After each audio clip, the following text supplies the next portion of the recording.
오늘 저는 여러분과 함께 두려워 말라, 따라서 해보겠습니다. 두려워 말라. 다시 한 번 더요. 두려워 말라. 예, 두려워하지 마십시오. 전쟁은 여호와께 속한 것입니다. 여러분, 성경은요 많은 전쟁의 역사를 기록하고 있습니다. 그래서 성경을 보다 보면 이 성경이 굉장히 많은 싸움의 이야기들을 이야기하고 있습니다. 그런데 오늘 본문의 말씀도 이 전쟁의 역사, 블레셋과의 싸움의 역사를 기록하고 있습니다. 그런데 다윗은 근본적으로 이 싸움이 영적인 전쟁인 것에 대해서 분명히 말씀하면서 시작을 합니다. 다시 말해서 이 블레셋과의 싸움은 그냥 사람과 사람과의 싸움이 아니라 영적인 싸움, 신과 신의 싸움. 블레셋의 이방 신이 감히 만군의 여호와 하나님 앞에 덤볐어요. 이것을 다윗은 분명히 알고 있어요. 그래서 다윗은 할례 없는 이방의 신이, 족속이 어찌 만군의 여호와의 이름 앞에 덤비느냐 하면서 이 싸움을 향하여서 달려가고 있습니다. 이스라엘에게 있어서 이 아말렉 족속과 더불어서 블레셋 블레셋 사람들은 늘 옆구리에 가시와 같은 존재였습니다. 여러분, 인생도 살다 보면 옆구리에 꼭 가시 같은 것들이 있지 않습니까? 오늘 본문의 배경은 그렇게 블레셋 장수 골리앗이 싸움을 도두는 자로서 사울과 그 백성들 앞에 40일을 소리치는 장면으로 시작하고 있는 그러한 내용입니다. 여러분, 인생을 살다 보면요 싸움을 도두는 자가 있습니다. 막 나와가지고 싸움을 도와요. 덤벼봐라 막 이렇게 가면서 싸움을 도둡니다. 그런데 이때에 싸움을 도두는 자가 있을 때에, 그리고 또 그렇게 큰 장수 골리앗이 우리 앞에 있을 때에 과연 우리가 어떻게 이 싸움에 임해야 하는가, 그것이 우리의 인생을 행복하게도 불행하게도 할 수 있습니다. 오늘 저는 45절부터 50절까지의 말씀을 읽었지만 실제로 본문의 말씀들을 좀 더 살펴보는 것이 우리가 이 전체적인 배경을 이해하는 데 도움이 됩니다. 왜냐하면 이 본문의 말씀은 여러분 이 설화체로 되어 있어요. 설화체라면 무슨 뜻이죠? 이야기식으로 되어 있다라는 거예요. 그래서 이렇게 딱 잘라 읽으면 성경을 평소에 안 읽으시던 분은 이게 뭔 소리래? 이렇게 할 수 있는데, 성경을 꾸준히 이렇게 읽으신 분은 앞뒤 문맥을 보면서 어떤 배경에서 이뤘는지 알 수 있죠.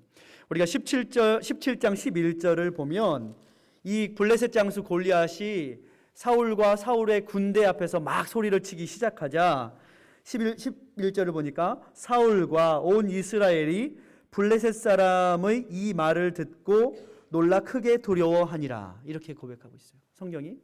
또 24절의 말씀을 한 절 더 봅시다.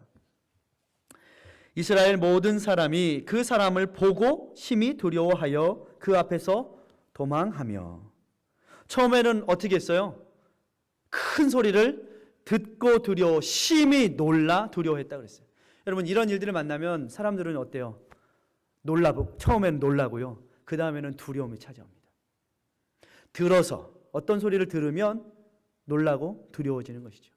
그 다음에는 어때요? 그 다음에는 구척의 장사 골리앗을 보고, 구척이라고 그러면 2m 90, 3m에 가까운 키를 가지고 있는 이 골리앗이 투구를 쓰고 갑옷을 입고 방패를 들었는데 이 갑옷의 무게만 거의 57kg, 60kg가 돼요. 멀리서 보기에도 노투구는 어때요? 반짝반짝 빛나니 얼마나 크게 보였을까요? 이스라엘 백성들에게는 큰일 났다, 진짜 큰일 났다, 우리한테 큰일 났다 싶었을 것입니다. 보고 듣고 사람들은 놀래고, 그 다음에 어떻게 했어요? 놀래서 쫄았어요. 그리고 쫄기만 했으면 괜찮은데 도망갔어요. 아마도 간이 콩알만해져가지고 아마도 간 떨어지는 소리가 들렸을 것 같아요. 쿵! 이렇게 들리지 않았을까 싶어요. 여러분, 이스라엘 백성들 닭 모가지도 한번 비틀어 보지 못한 이스라엘 백성들이 어찌 골리앗 장수하고 싸우겠습니까? 닭도 한번 잡아보지 못한 사람들이 어찌 골리앗이랑 싸워서 이기겠다고 합니까? 그러니 사람들은 아마도 마음속에 싸워보기도 전에 두려워서 도망갈 일만 남았다. 그래서 어떻게 했어요? 다윗이 그 싸움터로 아버지 심부름으로 싸움터로 갔더니 다 어떻게 하고 있어요? 벌벌 떨고 있어요. 형 엘리압도 어떻게 하고 있어요? 벌벌 떨면서 어떻게 하고 있어요? 아니 엄한 다윗한테만 막 꾸중을 해요. 예? 아니 그렇게 큰 소리 치려면은 저 골리앗한테 가서 큰 소리를 쳐야 되는데 다윗 너 지금 우리 놀리려고 왔지? 너 싸움 구경 왔지? 하면서 누구한테 큰 소리 쳐요? 다윗한테 큰 소리 쳐요. 큰형 엘리압이 큰 소리 그렇게 잘났으면은 가가지고 골리앗한테 큰 소리를 쳐야 되는데 그건 하지도 못하면서 떨면서 큰 소리를 치고 있어요. 그런데요, 이 이야기는 사실 우리 모두의 이야기입니다. 뭐 성경의 이야기인 것 같지만 우리 모두의 이야기예요. 우리 가운데 항상 두려워해야 할 일들이 있지 않습니까? 두려워하는 그런 일들이 일어나지 않습니까?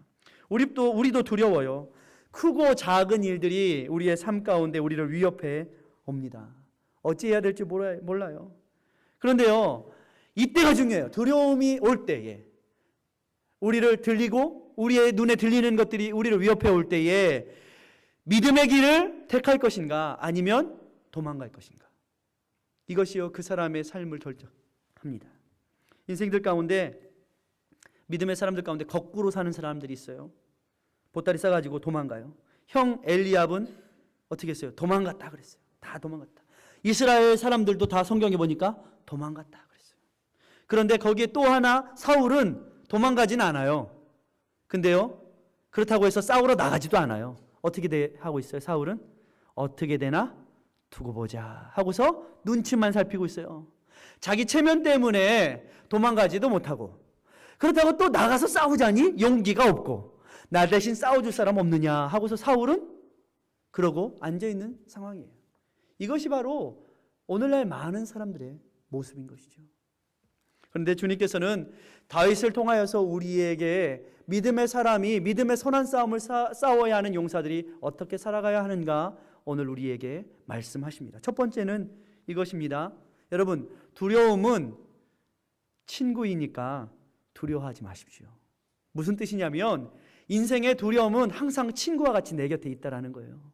1년 365일 아니 우리의 인생 가운데 두려움은 항상 우리를 따라다녀요. 그러니까 너무 두려워하지 마시고 두려움하고 좀 친해져야 돼요. 인정해야 돼요. 여러분 나 두렵지 않아 하는 사람은요 두려운 것입니다. 나 두려움 없어 하는 사람은 두려운 거예요. 벌써. 그래 나 두려워. 맞아.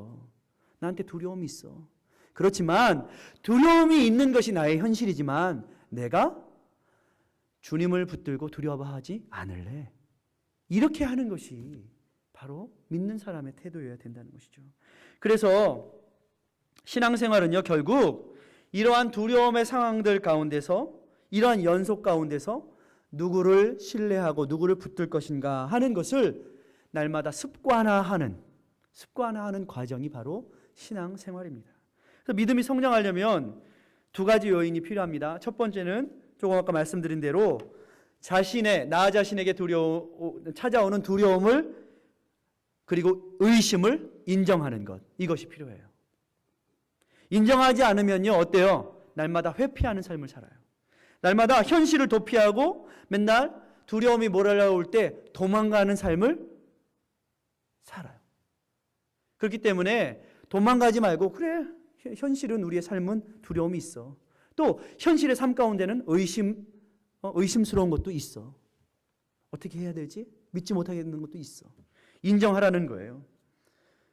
그리고 그 다음으로는 두 번째로는 그럼에도 불구하고 기꺼이 그 위험을 누구와 함께? 주님과 함께 감수하며 나아가겠는 싸움이 바로 신앙생활의 태도라는 거예요. 여러분, 우리 삶 가운데 들리는 것, 보이는 것에 거짓말 대신에 우리가 진리를 믿기로 선택하고 결심할 때에 우리의 삶은 승리할 수 있는 길로 나가는 것입니다. 할렐루야. 하나님의 은혜에 붙들리는 것, 하나님께 나가는 것. 주님 도와주세요. 저는 힘이 없습니다. 이 두려운 상황에서 내가 어떻게 될지 알 수 없는 상황에서 주님 저는 두렵습니다라고 하나님 앞에 인정할 때에 약할 때 강함 되시는 주님께서 우리의 힘이시고 능력이 되시는 것이죠. 그래서 진정 여러분 정말 두려워해야 할 분이 누구실까요? 그러면 이런 말 했어요. 많은 철학자들이 이 두려움, 용기 이런 것들에 대해서 많은 생각들을 했어요. 왜 인생은 이렇게 두려워하면서 살아갈까? 그래서 플라톤이 이 The Republic이라는 공화국이라는 책을 일찍이 썼지 않습니까? 여러분 중에서도 읽어보신 분들이 계시겠지만 이 공화국이라는 책에서 그는 용기란 옳은 것을 두려워하는 마음에서 유발되는 것이다 라고 말해요. 또한 철학자 가운데 아리스토텔레스라는 사람은 니코마스커스 윤리학이라는 책에서 뭔가가 사자와 곰처럼 파괴적이고 해롭다는 것을 알면 사람들은 두려움이 생길 수밖에 없다. 그럼 다윗도 양을 치면서 두려웠을까요? 안 두려웠을까요? 두려웠겠죠. 왜? 사자도 있고 곰도 있고 이리도 있고. 그렇지만 두려움을 알았지만 다윗의 위대함은 어디에 있어요? 두려움에 물러서지 않았다는 거예요. 도망가지 않았다는 거예요. 그는 그것에 대해서 당당히 주와 함께 맞섰다는 거예요. 사람은요 다 그렇게 파괴적이고 폭력적인 사자, 곰이 오면 다 두려움을 느끼는 게 사람이라는 거예요. 그게 우리예요. 저도 마찬가지예요. 여러분도 마찬가지예요. 그런데 그것을 두려움을 극복하는 방법은 무엇입니까? 용기죠. 용기를 내야 되잖아요. 그런데 용기란 그는 계속해서 말해요. 올바른 이유를 가지고 올바른 대상을 향해 올바른 정도의 두려움을 느끼는 마음이 바로 용기다 이렇게 말했어요. 여러분 철학자들은 그렇게 말했지만 여러분 우리는 그리스도인 아닙니까? 그럼 성경은 뭐라고 말합니까? 성경은 여호와를 두려워하는 것이 지혜의 근본이다 라고 말했어요. 여러분 여호와를 두려워하는 것이 지혜의 근본이다 라고 성경 말해요. 거짓 대상이 큰 소리를 뻥뻥 칩니다. 그냥 막 큰 형체를 가지고서 우리를 위협해 옵니다. 그러나 그러한 거짓의 두려움이 우리가 두려워해야 할 대상이 아니라 전능하신 하나님을 두려워하게 되면 거짓 두려움은 사라지게 된다는 거예요. 인생 가운데 고난과 어려움을 만날 때에 우리는 어때요? 내가 혼자 버려졌다. 나 혼자 남았다 라고 두려울 때가 있어요. 때로는 사람들한테 거절감을 느낄 때에, 때로는 우리가 바라고 원하는 것들이 제대로 되지 않았을 때에 우리는 참 두렵습니다. 엄한 고통을 당할 때도 두렵습니다. 여러분 하나님의 지하 운동이라는 책을 쓴 리처드 범브란트 목사님 여러분 아시죠? 이 목사님은 루마니아가 공산치하에 들어갔을 때에 목회를 하다가 잡혀서 14년 동안 투옥되어 결국에는 사형 선고를 받게 되었어요. 빛이 하나도 들어오지 않는 독방과 그냥 일반 죄수의 방을 들락달락 하면서 이분이 얼마나 사형 선고 받았으니까 언제 철창 소리만 착 나기만 하면은 누가 나 죽이려고 오는가 보다 하고서 막 두려움이 몰려오는 거예요. 목사인데도 불구하고. 근데 이 범프란드 목사님이 하나님 앞에 너무 두려워서 하나님 앞에 공포와 절망 속에서 두려움 속에서 기도합니다. 하나님, 어떻게 나에게 하나님을 믿고 하나님을 섬기던 나에게 목사에게 이렇게 두렵고 절망스러운 일을 당하게 하실 수가 있습니까? 하나님 두렵습니다. 그런 절규를 내뱉습니다. 그런데 그때에 하나님께서 그 범브란트 목사님에게 말씀하셨어요. 아들아, 두려워 말라. 두려워 말라. 내가 너와 함께함이라. 놀라지 말라. 나는 너의 하나님이 됨이니라. 내가 너를 굳세게 하리라. 내가 너를 도와주리라. 참으로 나의 의로운 오른손으로 너를 붙들리라. 이 말씀을 이 목사님이 듣고 그날부터 성경을 더 열심히 읽기 시작하면서 성경에 나오는 두려워 말라라는 말씀을 연필을 동그라미를 쳐가면서 찾기 시작했어요. 성경을 쭉 읽어나가면서. 그랬더니 두려워 말라 동그라미, 두려워 말라 동그라미, 두려워 말라. 성경의 모든 부분들이 하나님께서 하나님의 사람들에게 두려워 말라, 두려워 말라라고 말씀하셨던 것을 발견했어요. 성경에 두려워 말라라는 말씀이 몇 번 나오는지 아십니까? 366번.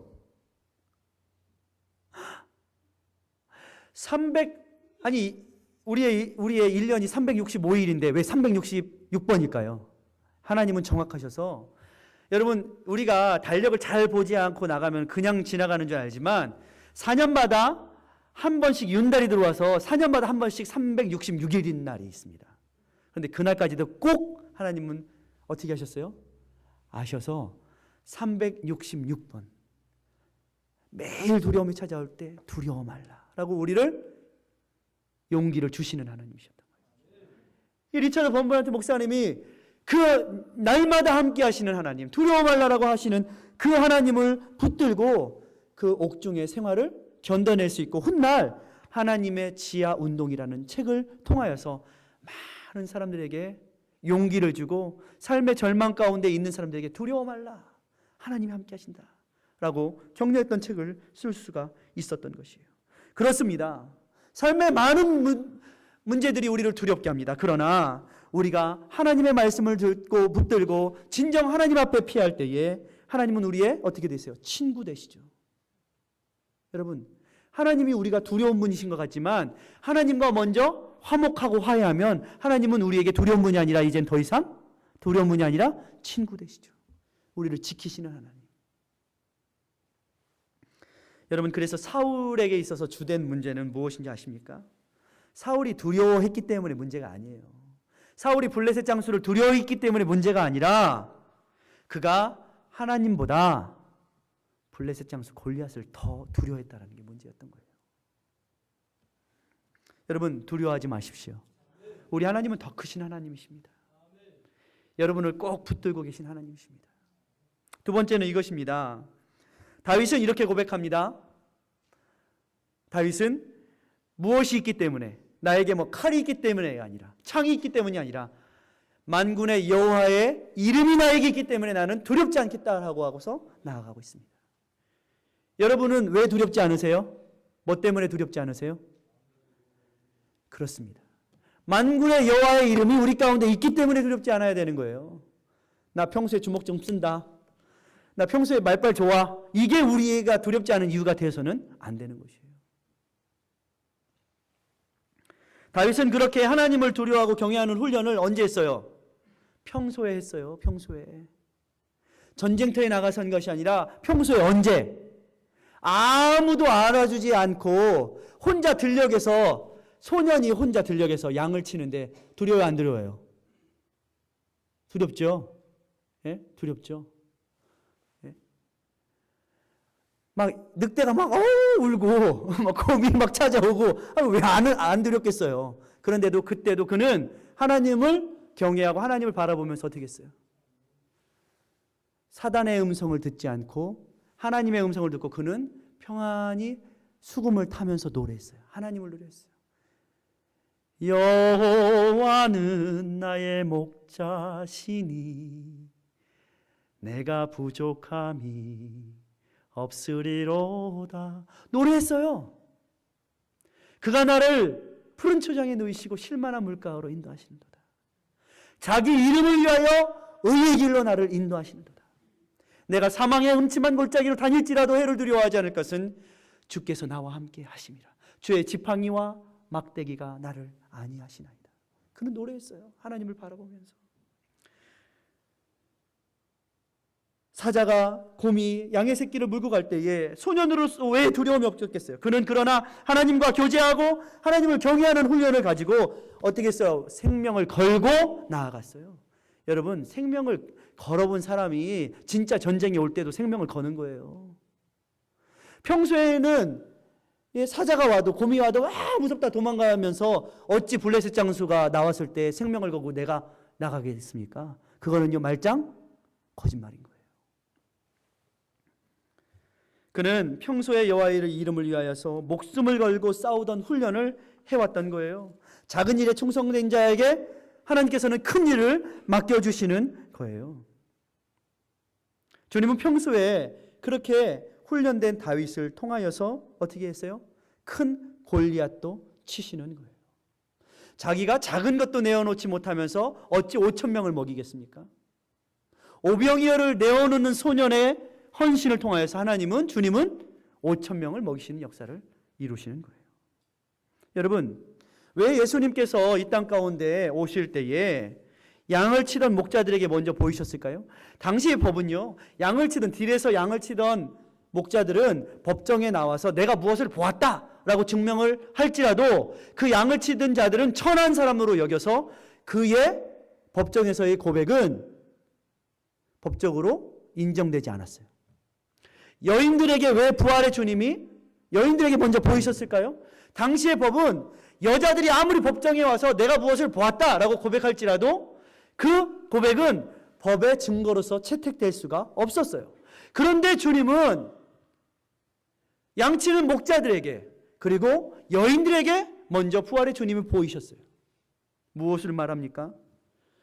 여러분, 법으로 그것이 증명되지 않을지라도 하나님의 진리는 법적인 증거가 없을지라도 진실이다, 사실이다라고 말씀하고 있는 거예요.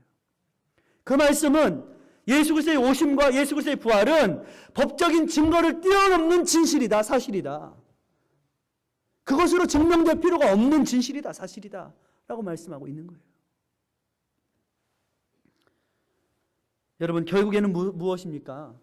우리 가운데 주님을 신뢰하는가, 주님을 믿는가, 이것이 우리의 삶의 전쟁을 이길 것인가 질 것인가를 결정하는 것이죠. 여러분, 평소에 어렵고 힘든 일, 두려운 일 만났을 때 여러분 어떻게 반응하세요? 무엇을 믿고 계세요? 누구를 믿고 계세요?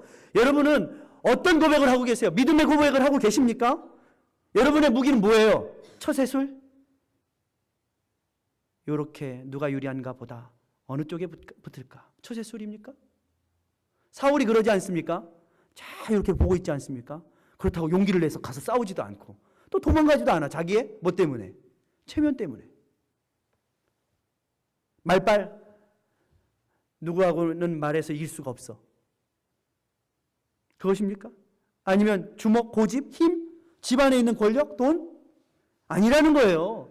진정한 싸움에서의 승리는 우리가 여호와 하나님을 믿고 신뢰하고 있는가?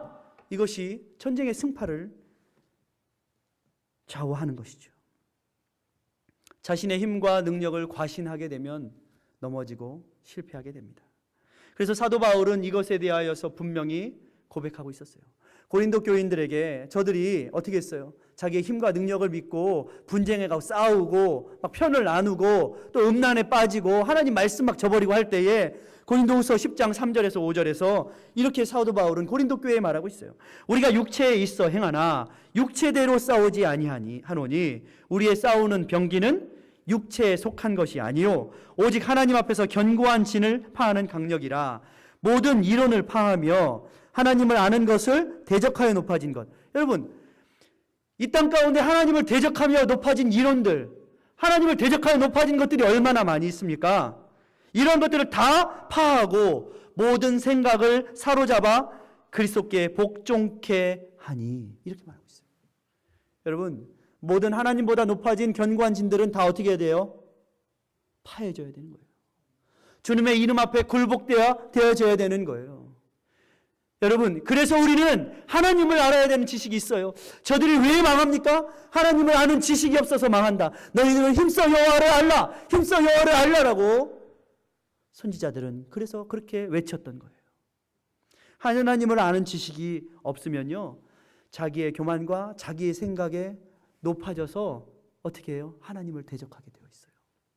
이 시대에 그렇게 우상되어진 것들이 얼마나 이 시대의 철학과 이 시대의 많은 것들이 하나님보다 높아졌는지 모릅니다. 여러분, 어떻게 해야 돼요? 그 교만의 목을 쳐야 되는 것입니다. 45절을 보십시오. 세상 사람들은요, 무엇이 정말 무서운지 모르는 세상입니다. 그러나 45절에 뭐라고 말하고 있어요? 다윗은 너는 칼과 창과 단창으로. 이게 세상의 방법 아닙니까? 내게 오거니와 나는 만군의 여호와의 이름, 네가 모욕하는, 네가 그렇게 하찮게 여기는 만군의 여호와의 이름, 모욕하는 이스라엘 군대 하나의 이름으로, 하나님의 이름으로 내가 너에게 간다. 여러분, 다윗에게는요, 평소에 하나님이 늘 나와 함께 하시고 나를 지키신다는 고백이 있습니다. 믿음이 있습니다. 그것은 경험으로 얻어진 것이에요. 말로만 얻어진 것이 아니라 경험으로 얻어진 것이에요. 여러분, 세상을 뭘로 이기겠습니까? 우리가? 칼로 이기실래요? 창으로 이기실래요? 뭐 우리의 말발로 이기실래요? 우리의 철학과 지식으로 이길래요? 우리가 그것을 쫓아가서 그걸 이기려고 하면 세상은 날아갑니다. 우리는 뛰어가야 되는데 거기는 더 날아가고 더 도망가요.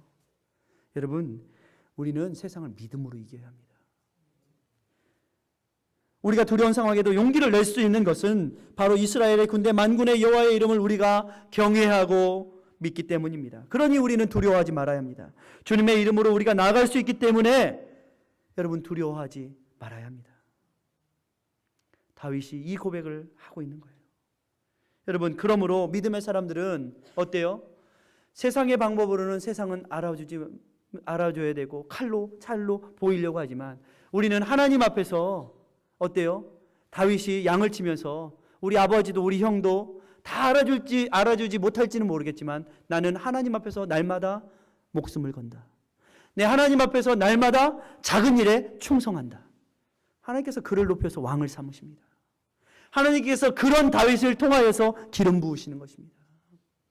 하나님의 방법은요, 하나님의 말씀은요 1.1핵도 틀림이 없습니다. 하나님은 인생이 않으시니 시건치 않으시고 인자가 아니시니 말씀하신 것을 행치 아니하심이 없다라고 성경은 말합니다. 하나님께서는 겸손한 자 섬기는 자를 반드시 높여서 하나님의 일꾼 삼으시고 내가 존귀한 자로 여기시겠다라고 말씀하십니다. 다윗은 생명을 작은 일에 걸었을 때 존귀한 자가 됩니다. 마지막 세 번째는 이것입니다. 여러분, 왜 두려워하지 말아야 합니까? 전쟁은 누구에게 속했어요? 하나님께 속했습니다. 전쟁은요, 하나님께 속했습니다. 그러므로 전쟁의 모든 것을 좌우하시는 우리가 하나님 편에 서야 하는 것입니다. 전쟁은 인간이 겪을 수 있는 가장 큰 두려운 상황입니다. 삶을 황폐케 하는 상황이죠. 전쟁을 겪은 나라는요, 최소한 회복되는데 3대가 걸린다고 그래요. 3대, 30년씩 3대 하면 최소 100년이 걸린다는 거예요. 여러분, 그런데 우리나라가 한강의 기적을 50년 만에 이루었죠. 그런데 여러분, 그게 기적일까요? 저는 생각해 보기를 한강의 기적, 50년 만에 한국이, 대한민국이 뭐 빌딩도 짓고 뭐 나라의 경제적인 풍요도 이루었을지 모르겠지만 실제로 전쟁이 가져다 주는 피해는 이 모든 물건들을 황폐케 하는 것보다 더 큰 피해는 정신과 영혼을 황폐케 한다는 거예요. 대한민국이 지금까지도 무엇 때문에 그 전쟁의 고통으로 많은 사람들이 마음이 황폐케 돼서 지금도 이산가족 만나면 어때요? 몇십 년 만에 만났다고 막 울고불고 하면서 또 어떻게 해야 돼요? 또 떨어져야 되지 않습니까? 또 울면서 언제 만날지 모르는 기약을 해가면서 마음에 그것이 상처가 된 것이 바로 전쟁이라는 것이죠. 그래서 하나님께서는 이스라엘 백성들에게 뭐라고 경고하세요? 너희들이 나에게로 돌아오지 아니하고 범죄하면 너희들이 그 황폐함의 전쟁을 겪게 될 것이다. 그러므로 너희는 나에게 돌아오라. 돌아오라. 그러면서 주님은 너희가 만약 하나님의 말씀에 순종하지 아니하면 너희의 삶이, 너희의 영혼이 황폐하게 될 것이다 라고 경고하세요. 너희의 자녀들이 끌려갈 것이고 너희들 가운데 백발의 노인들이 한 명도 없을 것이고 너희들에게 자녀들이 젖먹이 어린아이를 둔 여자가 가장 불쌍한 자가 될 것이고 이렇게 하나님 경고하세요. 왜? 하나님이 정말 때리시겠다고, 정말로 전쟁을 일으키시겠다고 하시는 말씀인가요? 아니죠. 순종치 않고 패역한 이스라엘 백성들에게 제발 아들에게, 자녀에게 너 매 맞기 전에 빨리 돌아와라. 아버지의 애끓는 심정으로, 어머니의 애끓는 심정으로 너 맞기 전에, 혼나기 전에 빨리 돌아와라. 그래야지 네가 나을 수 있다. 네가 회복될 수 있다라고 아버지의 마음으로 애끓는 심정으로 하나님의 백성들을 찾고 있는 것이죠. 여러분, 그러므로 우리는 어떻게 해야 돼요? 이 하나님께 어떻게 해야 돼요? 불순종하고서 떠나는 것이 아니라, 또 버팅기는 것이 아니라 어떻게 하는 것이? 빨리 전능자의 그늘 아래로 숨는 것이 인생을 행복하게 평안하게 살 수 있는 비결인 것입니다. 오늘 하나님은 우리에게 이러한 전쟁은 하나님의 손에 달려있다라고 말씀하세요. 그러므로 정말 두려워할 하나님을 우리가 두려워해야 합니다. 그러면 하나님께서는 우리를 어떻게 하세요? 형통케 하십니다. 다윗은 여호와를 경외하고 여호와의 이름으로 나가면 그 전쟁에 하나님이 우리를 이기실 것이다. 그리고 오늘 말씀에도 보십시오. 46절의 말씀에 보니까 여러분 오늘 우리는 날마다 오늘을 살지 않습니까? 오늘 여호와께서 너를 내 손에 붙이시리니. 여러분 그러므로 여러분의 삶 가운데 문제를 만났을 때 이렇게 고백하세요. 오늘 너는 내 밥이다. 문제를 만났을 때 오늘 내일도 아니고 오늘 너는 내 밥이다. 할렐루야. 오늘 여호와께서 너를 내 손에 붙이시리라. 내가 너를 쳐서 내 머리로 베고 블레셋 군대의 시체로 오늘날 모든 공중의 새와 들의 땅의 들짐승에게 주어서 온 세상으로 하여금 이스라엘에 하나님이 계신 줄 알게 하겠다. 할렐루야. 여러분의 삶 가운데 저 사람은 하나님이 지키시는 자야. 저 사람 건드렸다가는 큰일 나. 하나님의 사람이야. 이런 고백과 향기가 있어야 하는 것입니다. 또한 여호와의 구원하심은요 창과 칼에 있는 것이 아니라 전쟁은 여호와께 속한 것임을 온 무리로 알게 하겠다라고 다윗은 큰 소리로 고백하고 있는 것입니다. 여러분 인생 가운데 칼로 서는 자는 칼로 망합니다. 누구의 말씀입니까? 주님께서 말씀하셨어요. 주님께서 말고의 귀를 이 베드로가 그냥 칼로 그냥 뚝 잘라버리니까 이렇게 만져주시면서 칼로 서는 자는 칼로 망한다 말씀하셨어요. 맞습니다. 50절 말씀을 보면 다윗의 손에는 자기 손에는 칼이 없었더라 이렇게 말하고 있어요. 다윗의 손에는 칼이 없었더라. 다윗은요 뭐만 있었어요? 평소에 자기가 방어할 만한 자연 속에서 하나님께서 주신 물맷돌, 돌 몇 개밖에 없었어요. 그는 인간적인 칼을 갈지 않았어요. 인간적인 생각으로 내가 나중에 원수 갚겠다는 칼을 가는 사람이 아니었어요. 믿음의 사람들도 마찬가지입니다. 믿음의 사람들이 갈아야 할 칼은 뭐예요? 성령의 검을 갈아야죠. 말씀의 검을 갈아야죠. 말씀으로 무장해야죠. 인간적인 칼을 갈면요 원수 갚겠다. 내가 때를 만나면 원수 갚겠다. 이러면요 칼로 서는 자는 칼로 망하게 되어 있어요. 골리앗의 목이요 어느 칼에 달아났을까요? 수수께끼입니다. 성경을 잘 보는 사람만이 알 수 있어요. 골리앗의 목이 누구 칼에 달아났죠? 골리앗 자기 칼에 달아납니다. 다윗은 칼이 없었어요. 그런데 골리앗이 그 물맷돌에 쓰러지자 다윗은 골리앗이 가지고 있던 칼을 빼서 골리앗의 머리를 칩니다. 하나님의 말씀이 그대로 이루어진 것이에요. 자기의 꾀에 자기가 넘어간 것이에요. 칼로 섰더니 칼로 골리앗이 망하게 되었어요. 하나님의 백성들은 그러므로 하나님의 방법으로 살아가야 합니다. 하나님께서 주시는 영적인 무기로 무장해야 합니다. 성령의 검으로 무장해야 합니다. 그럴 때 하나님께서는 우리가 가진 것, 물맷돌, 이걸로 어떻게 골리앗을 치겠냐? 아닙니다. 약할 때 강함 되신 주님께서 이 물맷돌 하나로 골리앗을 치시는 것이죠. 그래서 믿음의 사람들은 어디를 가든지 무엇을 하든지 어때요? 기적이 따라다닙니다. 하나님의 나라와 그 의를 구하면 그 이름의 영광을 구하는 자들에게는 이 모든 것들이 기적으로 따라다닙니다. 여러분 그러므로 여러분의 삶이 기적을 날마다 경험하시고 오늘 모든 사람들에게 기적을 보여주는 오병이어와 같은 기적을 보여주는 그러한 삶이 되시기를 주의 이름으로 축복합니다. 기도하겠습니다. 주님 그렇습니다. 우리가 하나님